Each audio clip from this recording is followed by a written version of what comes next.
Welcome back to Rock Excavation Service.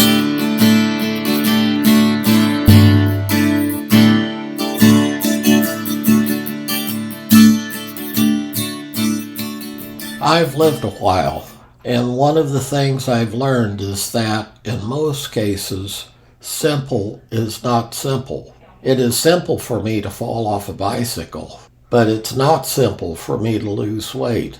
A friend of mine has zero tolerance for overweight people. I'm overweight. He thinks it should be simple for me to lose weight. Don't eat as much. But that simple hides many complexities. My 93-year-old alcoholic father-in-law has been sober for 42 years. I knew him for 4 years before he hit rock bottom, joined AA, and surrendered his life back to Jesus. I cannot imagine how many times when he was drunk, his wife, family, employers, and friends told him to stop drinking. It's that simple, but simple was complex.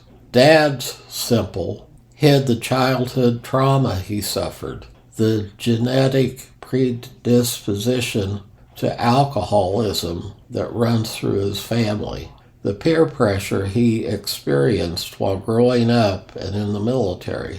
There were a lot of entangled emotions, biology, and temptations at work hiding his simple. As a Christian, it is simple for me to please Jesus. He said, "If you love me, keep my commands." Simple. But that simple is full of complexity. What are his commands? Love God and love my neighbor, right? But what does that look like?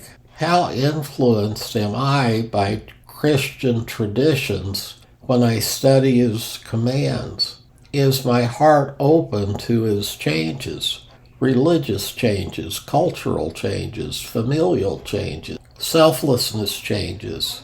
Simply loving Jesus has its complexities. How do my responsibilities, priorities, and expectations help or hinder my ability to do that simple? For me, simple became more complicated when I got married. Paul warns us about that. When I had kids, when I borrowed money for a house, when my family grew and I needed a bigger car, when I did what fellow believers were doing and teaching.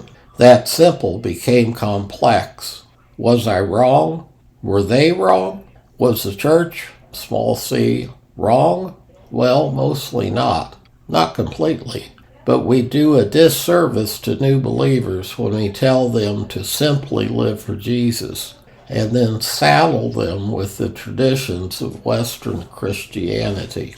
The pinnacle of virtue in America is getting a job. And there is great value in work. In 1 Timothy 5:8 we find, "But if anyone does not provide for his relatives, and especially for members of his household, he has denied the faith and is worse than an unbeliever."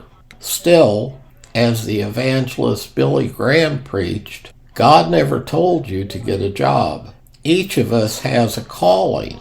Therefore, I, a prisoner for serving the Lord, beg you to lead a life worthy of your calling, for you have been called by God. Ephesians 4:1.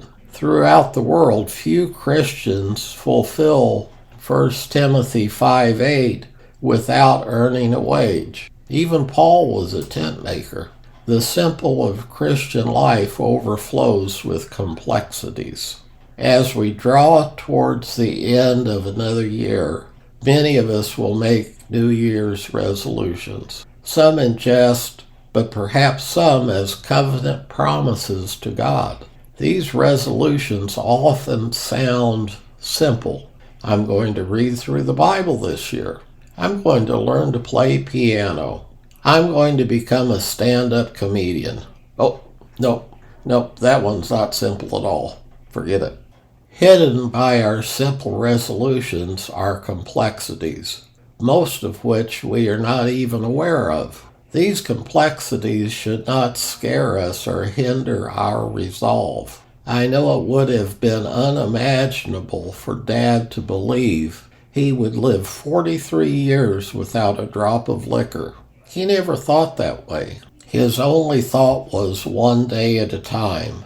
As we step into 2026, whatever resolution we make may sound simple, like falling off a bicycle, but we know that behind that simple is a lot of complexity.